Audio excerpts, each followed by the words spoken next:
A guerra no Médio Oriente entrou numa nova fase quando mísseis e autoridades colidiram nos céus do Irão e de Israel.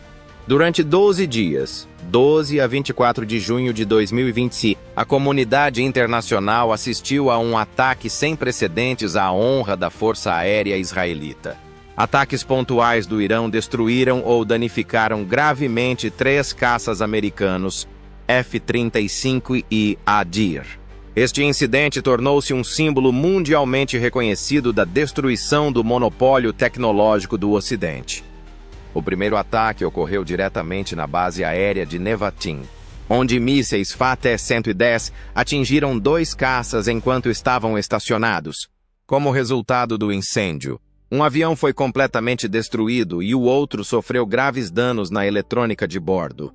Estes ataques foram um sucesso inesperado e mostraram que a defesa estratégica de Israel não pode ser quebrada, mesmo numa zona bem protegida. A terceira perda foi ainda mais retumbante. O sistema de defesa antiaérea Bavar 373, equivalente iraniano do russo S-300, abateu um F-35 durante a sua missão de ataque a uma instalação nuclear em Natanz. No entanto, a publicação do vídeo, no qual se vê claramente a derrota do caça israelita, foi o que realmente chocou o mundo. Especialistas da Índia, Sérvia e Turquia confirmaram a autenticidade das imagens, apesar das acusações de Israel de falsificação de materiais. Isso se transformou num ato de humilhação simbólica, bem como num ato de guerra de informação. O termo Iran Doomers Momentum tornou-se popular nas redes sociais iranianas. É um nome sarcástico para o momento em que os símbolos do domínio ocidental começam a ruir um após o outro. Em ecrãs nas ruas de Teherão, Ankara e Beirut, foram exibidas imagens do F-35 em chamas como demonstração de força e resiliência em condições de estresse.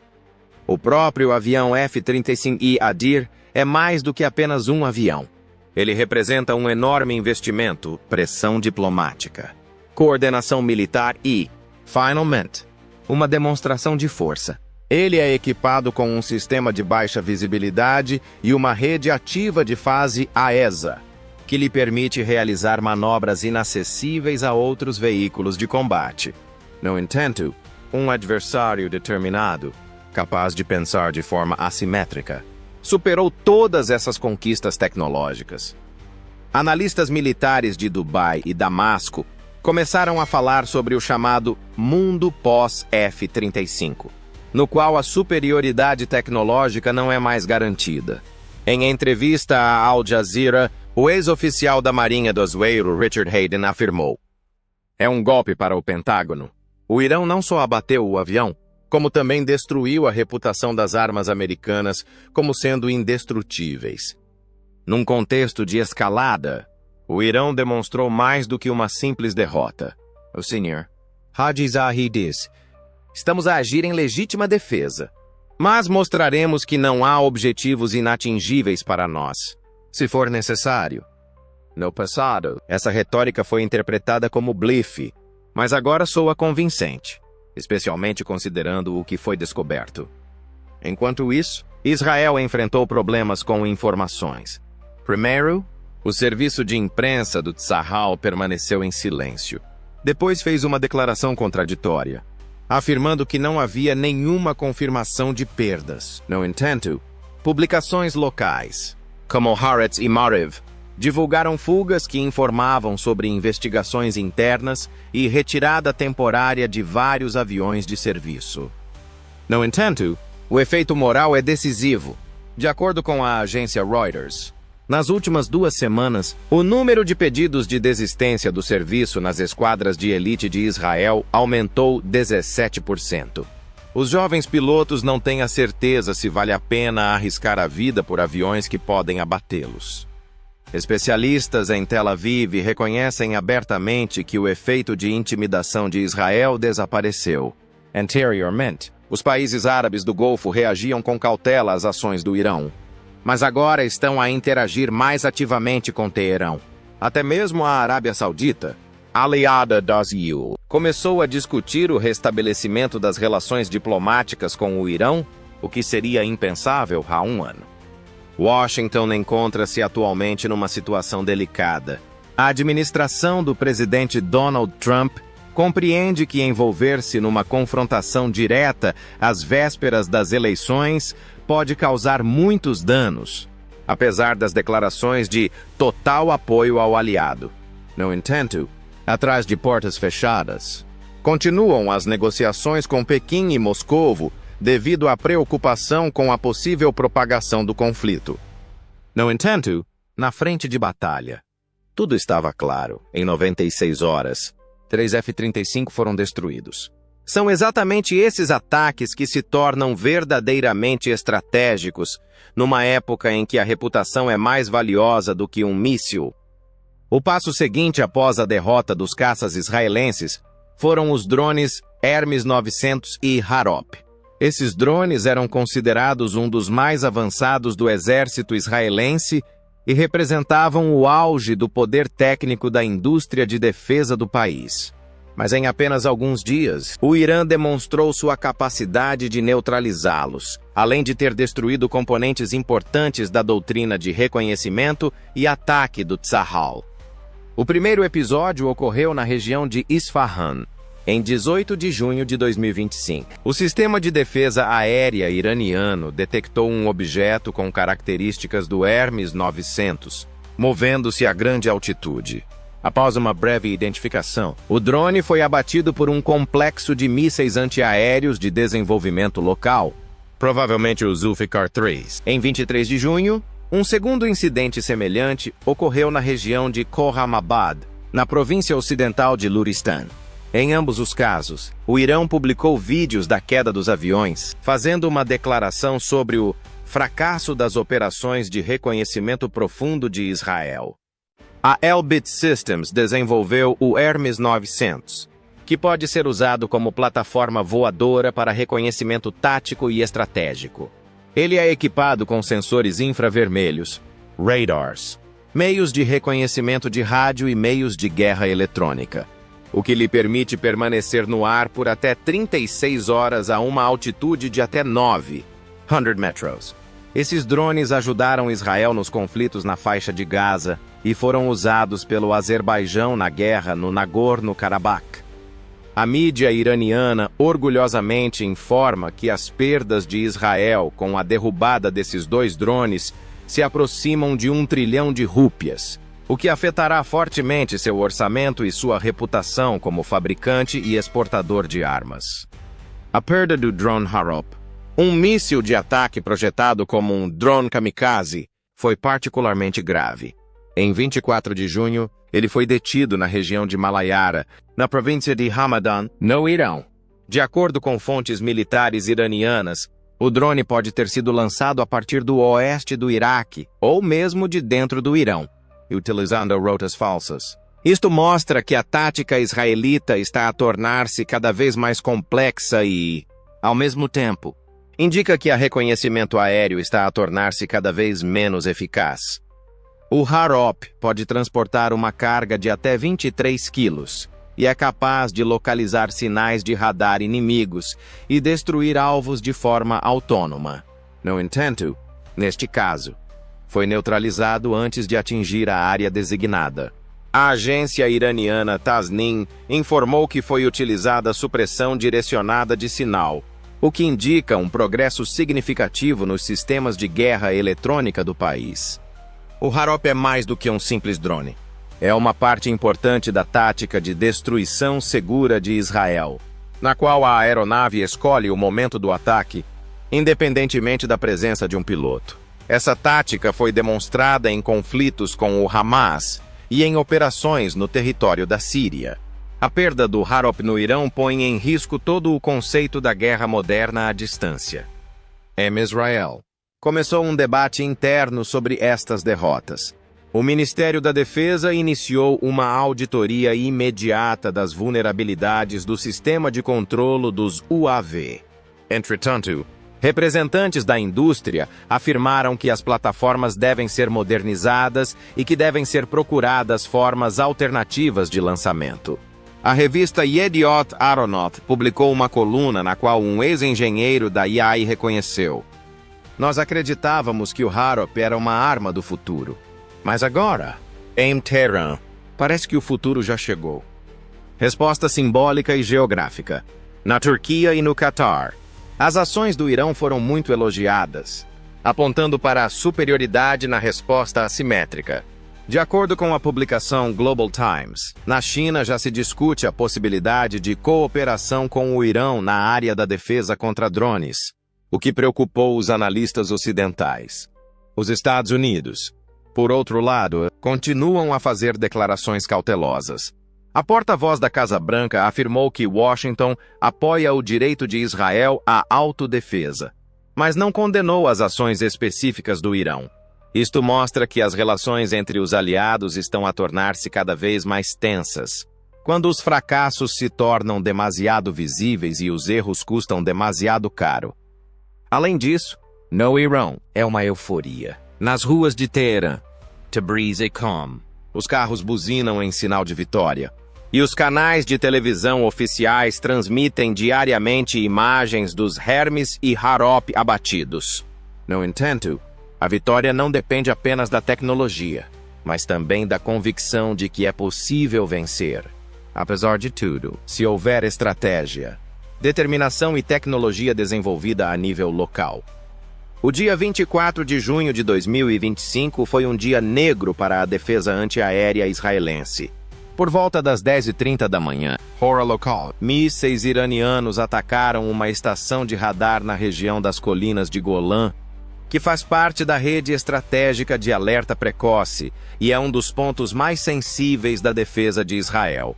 Apenas meia hora após o ataque simbólico de Israel ao norte de Teherã, este ataque não foi apenas uma resposta. Marcou uma nova fase do conflito, na qual partes importantes do sistema Cúpula de Ferro e do complexo Pinho Verde ficaram vulneráveis. De acordo com as agências iranianas Fars e Mehr, a operação envolveu drones Shahed modificados e mísseis balísticos de médio alcance Fateh-110. Imagens de satélite publicadas pela mídia confirmam que as antenas do sistema foram destruídas. O canal de comunicação foi interrompido e, durante várias horas, todo o norte de Israel ficou sem cobertura de radar total. Nenhuma das partes revelou oficialmente detalhes técnicos. Apesar do silêncio oficial, as forças israelenses foram obrigadas a transferir rapidamente os complexos de radar móveis das regiões do sul, o que enfraqueceu a cobertura também nessa área. Em um contexto de crescente atividade no setor de Gaza e na fronteira com o Líbano, isso pode causar uma série de problemas. Em direto no Canal 13, o analista israelita Eyal Weissman afirmou: "Se o radar em Golã for desligado, outras partes da nossa rede de defesa também podem ficar em risco. E agora isso não é apenas um perigo imaginário, mas uma realidade." A estação de Golã é responsável pela detecção de ameaças vindas do leste e nordeste, como o Irão, a Síria e o Líbano. Mesmo o seu desligamento temporário reduz a prontidão do país contra ataques com mísseis e drones, o que é muito importante em situações de conflito. No passado, sistemas semelhantes eram considerados inacessíveis. No entanto, o jornal Maariv cita um ex-engenheiro da Rafael Systems, que acredita que Israel subestimou as capacidades dos meios de guerra eletrônica iranianos. É bem possível que o ataque tenha sido acompanhado por uma supressão do sinal, o que permitiu que os mísseis se movessem pelo perímetro sem que ninguém pudesse detê-los. O facto de este não ser o único caso é motivo de preocupação adicional. Em junho, segundo dados não oficiais, pelo menos 2 radares israelenses pararam temporariamente devido a falhas localizadas. Tudo isso está relacionado à sobrecarga do sistema Cúpula de Ferro, que consome diariamente entre 300 e 500 interceptores a um custo de $50,100. A capacidade de Israel de manter esse ritmo de defesa é questionada devido à intensidade dos ataques do Irão, bem como de grupos aliados no Líbano e em Gaza. Enquanto isso, a administração do presidente do Brasil, Donald Trump, encontra-se numa situação complicada. Por um lado, o Congresso está a aumentar a pressão sobre Israel para aumentar o fornecimento de sistemas de radar e interseção. Ao mesmo tempo, no Pentágono, cada vez mais pessoas concordam que o equipamento militar americano deve ser modernizado, uma vez que o segundo escalão de adversários já ultrapassou o Ocidente na área da guerra eletrônica e dos drones. Estes acontecimentos levaram os aliados de Israel no Médio Oriente, como a Jordânia e os Emirados Árabes Unidos, a rever as suas estratégias. Um representante da delegação iraniana esteve presente num fórum fechado sobre ciberdefesa e análise de ameaças de radar em Dubai, a 26 de junho. Este facto demonstra o crescente reconhecimento de Teherão como líder tecnológico. Além disso, reina a inquietação em Israel. O primeiro-ministro Netanyahu convocou uma reunião de emergência do gabinete militar. De acordo com o Jerusalem Post, nesta reunião foi tomada a decisão de restaurar a plena operacionalidade da rede de radares no prazo de 72 horas. No entanto, os engenheiros alertam que tais medidas terão apenas um efeito temporário, a menos que seja realizada uma modernização profunda de toda a estrutura da defesa antiaérea. Em meio à crescente incerteza, o Ministério das Relações Exteriores do Irã declarou: "Não queremos guerra, mas em caso de ataque ao nosso país, a resposta será tecnologicamente precisa e estrategicamente exata." Isso é mais do que uma simples ameaça. É o anúncio de um novo paradigma. A guerra do século XXI ocorre no éter, nos sinais e nas frequências. O norte de Israel, que ficou sem defesa, tornou-se uma janela temporária para novos ataques. Além disso, a comunidade internacional, incluindo a Turquia e a França, pediu às partes que mantivessem a calma, apesar do bombardeio simbólico de Israel na região de Damavand. Enquanto isso, em Teherã, afirmam que, se Israel continuar a operação, o próximo radar poderá ser no Negev. Na sexta-feira, 28 de junho de 2025, ocorreu um incidente na província de Kermanshah, no Irão, que pode alterar o equilíbrio de forças noutras regiões. Um dos mísseis mais misteriosos do arsenal da Marinha Americana, OSM-3 Block IAB, caiu em território da República Islâmica. Trata-se de um míssil interceptador do sistema Aegis Ballistic Missile Defense, BMD, que se destina a destruir alvos na exosfera com mísseis balísticos. Mas nesse dia, os ILA perderam o seu orgulho na corrida tecnológica, que talvez já não controlem, e não no campo de batalha. De acordo com fugas publicadas no jornal indiano The Hindu e parcialmente confirmadas por dados de satélite da China, o SM-3 foi lançado a partir de um contratorpedeiro norte-americano do tipo Arleigh Burke no Mediterrâneo Oriental. Presume-se que isso tenha sido feito para interceptar mísseis balísticos iranianos direcionados para Ashdod e Haifa. Mas o míssil mudou de rota, sucumbindo à ação de meios de supressão eletrônica, e caiu em território iraniano em condições relativamente intactas. A emissora de televisão iraniana IRIB rapidamente divulgou imagens do local da queda, os destroços do míssil, incluindo o motor Mekatense, parte da ogiva e o módulo de navegação. Foram enviados para um centro de pesquisa secreto do IRGC. Segundo um representante do Estado-Maior iraniano, isto é mais do que um simples troféu, é uma penetração no cerne do sistema de defesa antimísseis americano. Estamos a estudar todos os microcircuitos. O SM-3 Block IAB é tecnicamente um aperfeiçoamento do projeto militar. É capaz de interceptar alvos a uma altitude de até 500 km. Tem uma velocidade superior a 10 Mach e possui um elemento cinético de destruição, Kinetic Kill Vehicle, KKV, capaz de destruir um míssil inimigo com um impacto direto. São utilizados pela Marinha do EU, Japão e Coreia do Sul. E o seu preço varia entre os 12 e os 15 milhões. Mas agora parte dessa tecnologia pertence a um país que Washington considera seu principal inimigo no Médio Oriente. E não se trata apenas de destruição. Se o Irão tiver acesso aos sistemas de orientação e aos protocolos de defesa contra a guerra eletrônica, poderá criar os seus próprios interceptores ou até mesmo enfrentar o sistema antimísseis balístico dos IEO, afirma o analista israelita Avi Even. Washington ficou chocada com a situação.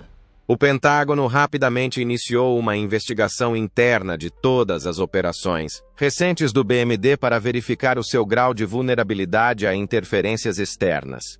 O presidente Donald Trump expressou a sua preocupação numa entrevista à Fox News, dizendo: "Temos de rever imediatamente a nossa política de defesa e as regras de uso de mísseis no Médio Oriente, se isso for verdade."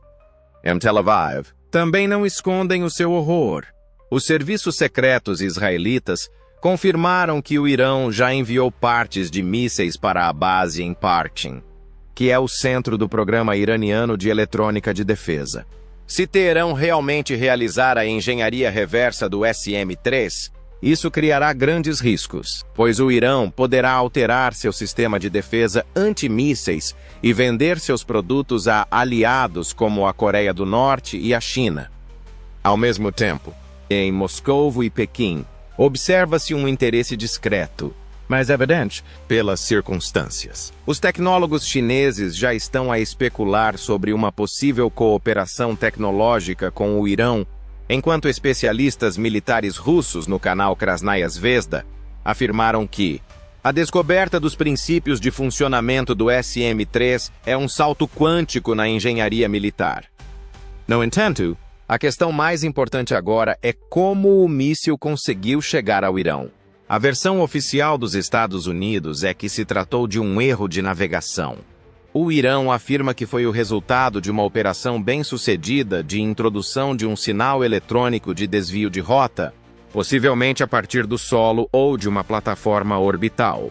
Essa possibilidade, se confirmada, significa que o Irão atingiu um nível de guerra eletrônica que até agora só estava ao alcance de 3 países: os TIA, a Rússia e a China. O efeito propagandístico também é importante. As instituições de ensino iranianas começaram a ministrar aulas de dignidade nacional, nas quais são demonstrados os componentes do SM-3. Nas ruas de Teherão, há pavilhões temporários onde as pessoas podem ver partes do míssil como se estivessem num museu. Mas a mudança psicológica é o mais importante. Pela primeira vez em várias décadas, o Irão possui elementos de tecnologias estrangeiras, as mais modernas, protegidas e seguras. Não se trata apenas de uma vitória na guerra, é uma mudança de percepção. Além disso, Hisham Nas, jornalista libanês, observou ironicamente no Al Mayadin: o Irão recebeu um sinal dos Israel, não aquele que esperavam. Num contexto de escalada contínua entre Teherão e Tel Aviv, o Irão desferiu um dos golpes mais graves contra o establishment israelita. Isto aconteceu mesmo no centro dos serviços secretos israelitas, e não na frente de batalha ou nos céus, no Irão. Esta operação especial foi chamada de Operação Três Promessas, e o seu resultado final foi um ataque cirúrgico ao quartel-general da Mossad em Herzliya. O resultado foi uma destruição significativa. Dezenas de feridos. Mais importante, pânico na imprensa, que tomou conta dos serviços secretos israelenses. A mídia iraniana informou que o ataque foi realizado com um míssil balístico de curto alcance e alta precisão, modificado com base no míssil Zolfaghar, que foi lançado do território do Iraque através do espaço aéreo da Síria. O alvo era um edifício administrativo onde, segundo fugas de informação, se encontrava o próprio diretor da Mossad, David Barnea, bem como vários analistas importantes do Departamento do Médio Oriente no momento da explosão. Fontes independentes, incluindo imagens de satélite, registraram um incêndio e a evacuação dos funcionários, apesar de Israel ter rejeitado oficialmente as informações sobre o ataque a instalações de inteligência. O facto de apenas algumas pessoas na liderança militar iraniana saberem da operação em andamento causou grande repercussão. Isso demonstra o alto nível de sigilo e profissionalismo dos serviços iranianos. Além disso, segundo Yosef Ben Haim, ex-funcionário da inteligência do Tzahal. A operação revelou a existência de canais diretos de inteligência no centro de Israel, o que levanta questões sobre o grau de infiltração. A inteligência iraniana afirma que a operação Três Promessas tem 3 objetivos. A soberania é a primeira promessa. A segunda é a retaliação pelos ataques a cientistas nucleares iranianos. A terceira advertência é que mesmo os alvos mais protegidos de Israel não estão seguros. O ataque ao Mossad chocou Israel e os seus aliados. Num artigo analítico da revista Foreign Policy, o ataque foi chamado de violação de uma regra sagrada, nunca atacar diretamente a inteligência. A inteligência francesa DGSE reforçou as medidas de segurança nas suas instalações no Médio Oriente, temendo que o mesmo aconteça. Além disso, o chefe da CIA realizou consultas urgentes com os seus colegas da Mossad, onde foi discutida a necessidade de rever os protocolos de cibersegurança devido à possibilidade de fuga de dados. O ataque provocou uma tempestade política dentro de Israel. Yair Lapid, líder do partido Yesh Atid, acusou o primeiro-ministro Benjamin Netanyahu de perder o controle e de ser incapaz de proteger instalações estratégicas importantes. Em declarações à Kan News, afirmou que, se conseguirem Herzliya, poderão conquistar o Knesset amanhã. O Irão continua a avançar. Os cyberataques ao sistema de videovigilância e à infraestrutura digital de Tel Aviv começaram 48 horas após o ataque. Segundo a Al-Alam, os sites do governo foram temporariamente bloqueados e o Ministério da Energia confirmou uma falha no sistema de distribuição de energia elétrica no norte do país. Os especialistas acreditam que este é apenas um dos elementos de uma estratégia mais ampla do Irão, destinada a uma guerra híbrida subversiva, na qual os ataques são desferidos tanto no espaço físico quanto no cibernético. Daniel Elbert, analista da Rússia e do Irão, acredita que o Irão está a travar uma guerra multifacetada, na qual a derrota da infraestrutura se torna mais importante do que a derrota das forças vivas. Em resultado destes acontecimentos, Israel anunciou a mobilização parcial dos seus reservistas e lançou vários ataques aéreos contra alvos suspeitos do IRGC na região de Al-Bukemal e Deir ez-Zor, na Síria. No entanto, a eficácia destes ataques de retaliação é duvidosa. Em primeiro lugar, a defesa aérea síria interceptou vários ataques aéreos. Em segundo lugar, até mesmo a CIA acredita que o ataque ao Mossad não pode ser revertido, pois o dano já foi causado. No final, o líder supremo do Irão, o Ayatollah Ali Khamenei, declarou na oração de sexta-feira em Teherã: "Aqueles que pensam que estão a jogar xadrez devem saber que nós recusamos esse jogo. Nós destruímos o tabuleiro."